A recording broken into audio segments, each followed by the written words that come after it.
এ বিষয়ে আরো জানাতে পশ্চিমবঙ্গ থেকে যুক্ত হচ্ছেন আমাদের সহকর্মী শুভজিৎ পুততুণ্ড। শুভজিৎ, অনেক বড় একটি দুর্ঘটনা, এই দুর্ঘটনা সম্পর্কে আর কি তথ্য পাওয়া যাচ্ছে, আর এই ক্ষেত্রে প্রশাসনের কোনো গাফিলতি ছিল কিনা?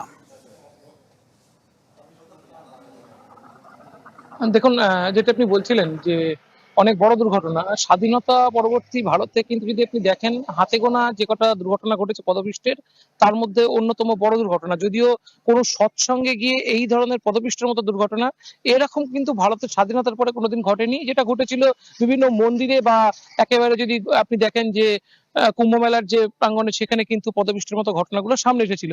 তবে একটা সৎসঙ্গের মতো ঘটনা যেখানে হিন্দি বলে এবং যে সৎসঙ্গে মূলত ভোলে বাবার যদি সৎসঙ্গে আপনি দেখেন এই ভোলে বাবা যে স্বঘোষিত ধর্মগুরু তিনি কিন্তু শুধুমাত্র উত্তরপ্রদেশ নয়, উত্তরপ্রদেশ বাইরে উত্তরাখণ্ড একেবারে রাজস্থান সহ বিভিন্ন অঞ্চলে হিন্দি বলের তিনি কিন্তু এই যে তার যে সৎসঙ্গ সেটা কিন্তু তিনি আয়োজন করে থাকেন এবং তার একটা প্রভাব এই যে স্বঘোষিত ধর্মগুরু তিনি কিন্তু একসময় ছিলেন ভারত সরকারের ইন্টেলিজেন্স ব্যুরোর অফিসার এবং পরবর্তীকালে ২৬ বছর আগে এই সমস্ত তার যে অফিসার পদ তিনি পদত্যাগ করে তিনি স্বঘোষিত হয়ে ধর্মগুরু হিসেবে মানুষকে ধর্ম শিক্ষা দেওয়া শুরু করে এবং হিন্দি বলে তার যে প্রভাব সেটা কিন্তু দিনে দিনে বেড়েছে।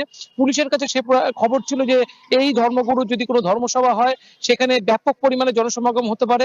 প্রাথমিকভাবে ১০ থেকে ১২,০০০ মানুষের উপস্থিতির কথা ঘোষণা করা হয়, কিন্তু দেখা যায় এই সভা যখন সকাল ১১টা থেকে শুরু হয় সেখানে কিন্তু ৫০ থেকে ৬০,০০০-এর বেশি মানুষ একসাথে প্রবেশ করে এবং পুলিশ প্রশাসন মানুষের চাপ অতিরিক্ত সামাল দিতে না পেরে তারা যে রাস্তাগুলো বন্ধ করে রেখেছিল সেই রাস্তাগুলো খুলে দেওয়া হয় এবং তার ফলে মানুষ কিন্তু অনেক বেশি পরিমাণ সৎসঙ্গের ভেতরে সেটা কিন্তু তারা ঢুকে গিয়েছিল এবং যে গরমের মধ্যে এই আয়োজন করা হয়েছে, আর্দ্রতা যেখানে অনেক বেশি ছিল, মানুষের কিন্তু কার্যত দম বন্ধ করার পরিস্থিতি তৈরি হয়েছিল।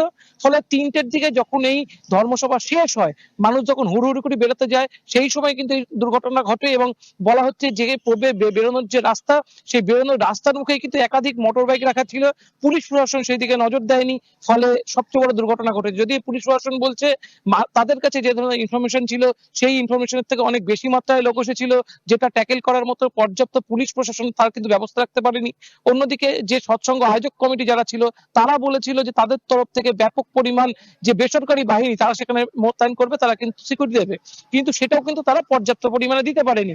একটা কোঅর্ডিনেশনের যে প্রবলেম সেটা কিন্তু হয়েছে পাশাপাশি দুর্ঘটনা ঘটার পর যে ইটা হাসপাতাল এবং সেকেন্দ্রাবাদ হাসপাতাল, যে দুই হাসপাতালে আহতদের নিয়ে যাওয়া হয়েছে সেখানে কিন্তু দেখা গিয়েছিল যে আহতরা অত্যন্ত গুরুতর পর্যায়ে রয়েছে। কাউকে ট্রাকের পিছনে চড়িয়ে, কাউকে গ্রামাঞ্চলের ট্রাক্টরের পিছনে চড়িয়ে এই মানুষজনকে নিয়ে যাওয়া হচ্ছে, যাদের অধিকাংশ মানুষজন কিন্তু অজ্ঞান অবস্থায় ছিল এবং তাদের জরুরি পরিস্থিতিতে তাদের অক্সিজেনের প্রয়োজন ছিল।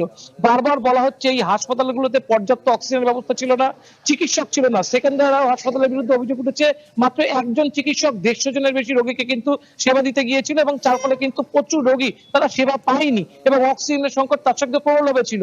অখিলেশ যাদব তিনি কিন্তু গোটা ঘটনাটা তাহলে ট্যাকেল করেছে এবং অখিলেশ যাদব বলছে প্রশাসনের যেরকম গাফিলতি রয়েছে পাশাপাশি স্বাস্থ্য ব্যবস্থার বেহাল ছবি সেটা কিন্তু উঠে এসেছে। তারা দাবি করছে যেসব নিহত এবং আহতদের চিকিৎসা, সেই চিকিৎসার উপযুক্ত আহতদের চিকিৎসা এবং যারা নিহত হয়েছে তাদের উপযুক্ত ক্ষতিপূরণের দাবি তারা কিন্তু ইতিমধ্যেই জানিয়েছে। শুভজিৎ, অসংখ্য ধন্যবাদ আপনাকে। নগদের কাছে সব গ্রাহকই প্রিয়, তাই তো সারা দেশে ক্যাশ আউট চার্জ সবচেয়ে কম।